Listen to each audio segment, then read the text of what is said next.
औज़ुबिल्लाहि मिनश्शैतानिर्रजीम बिस्मिल्लाहिर्रहमानिर्रहीम नाहमदुहु सल्लल्लाहु अलैहि रसूल करीम अम्मा बाद। গণপন্থী বাংলাদেশের দেশ বিদেশে থাকা সকল ভাই বোনেরা, আসসালামু আলাইকুম রহমতুল্লাহ বরকাতু।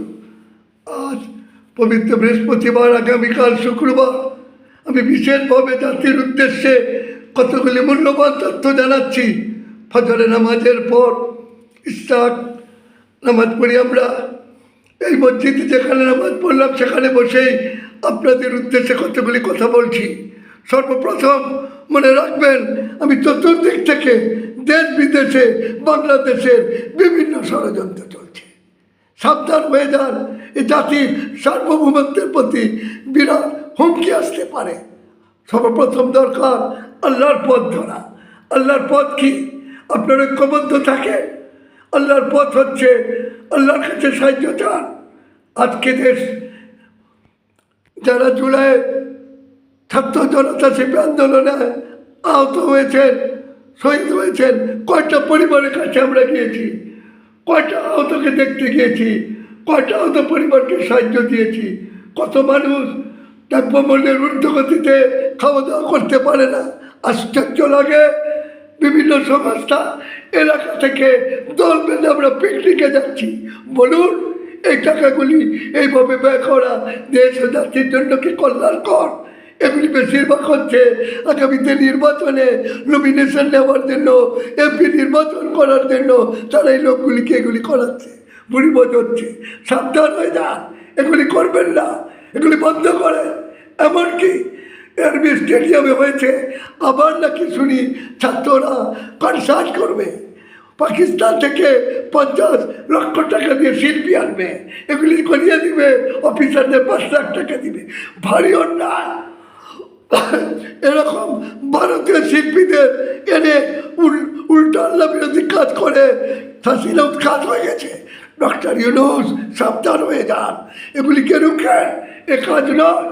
ছাত্রদের কর্মসংস্থান দিন, 24 ঘন্টার সরকার চালু করেন, এদেরকে বিভিন্ন ডিপার্টমেন্টে বসিয়ে দিন, পারেন 500 টাকা বেতন দেন। ওরা দেখবেন লাখ লাখ কোটি ছাত্র যুবক আপনাদের পাশে এসে দাঁড়াবে।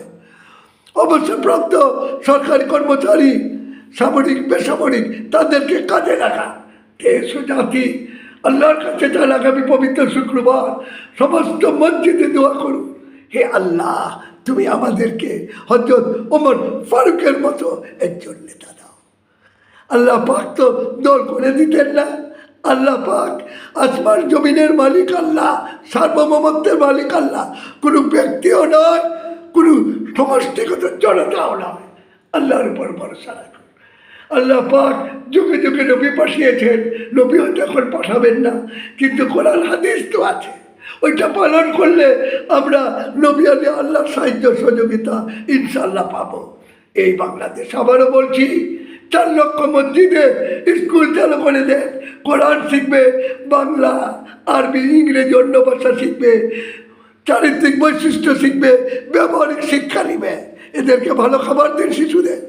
এরপর 80,000 প্রাথমিক বিদ্যালয়কে আপনারা 20,000 কারিগরি স্কুল করুন, 20,000 মেডিকেল স্কুল করুন, 20,000 এগ্রিকালচার কৃষি স্কুল করুন। দক্ষ জনশক্তি বিদেশে দিতে পারবে। আর বাকি 20,000কে হসপিটাল বানিয়ে দিন। আপনি জাতীয় তরুণ সংঘের 60 লক্ষ সদস্য দিয়ে যার সরকারকে সহযোগিতা করতে চায়। ডক্টর ইউনূস ভালো করে জানেন, 14 বছর আমার পরিচিত। স্বেচ্ছাশ্রমে চট্টগ্রামের পটিয়ায় মালিয়ারা বিখাইলে 8 মাইল রাস্তা নির্মাণ করেছিলেন, উনি দেখেছেন।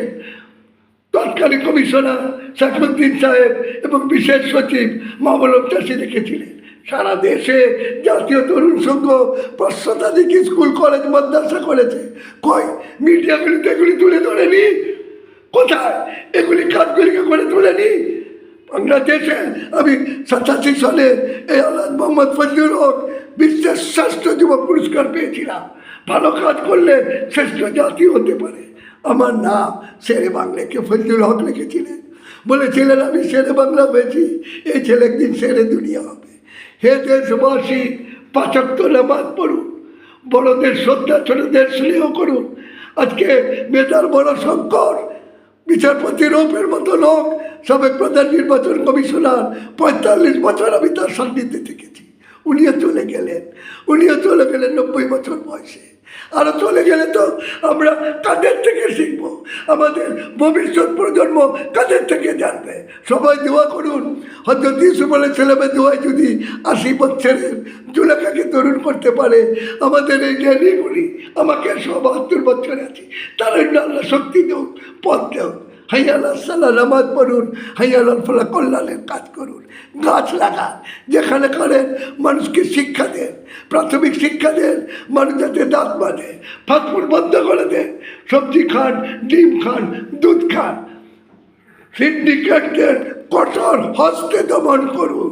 ডক্টর ইউনূস, আপনার সরকার, আপনারা যদি 75 নামাজ ঠিক মতো না পড়েন, আপনারা যদি জনগণকে আল্লাহ রসিল কোরআন মধ্যে না রাখেন, সামনে চরম বিপদ আছে আপনাদের জন্য। শেখ হাসিনা আর আয়না ডক্টর ইউনূস বন্ধ করে, জেল বন্ধ করে দোজখটা বন্ধ করতে পারবেন না।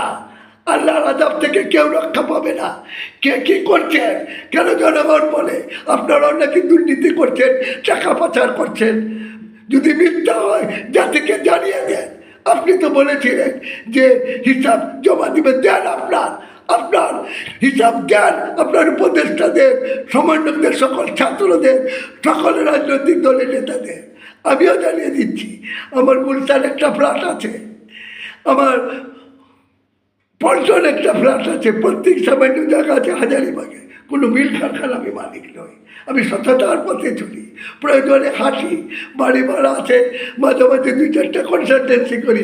আমারটা তো আমি জানিয়ে দিলাম, আমি দুর্নীতি করিনি।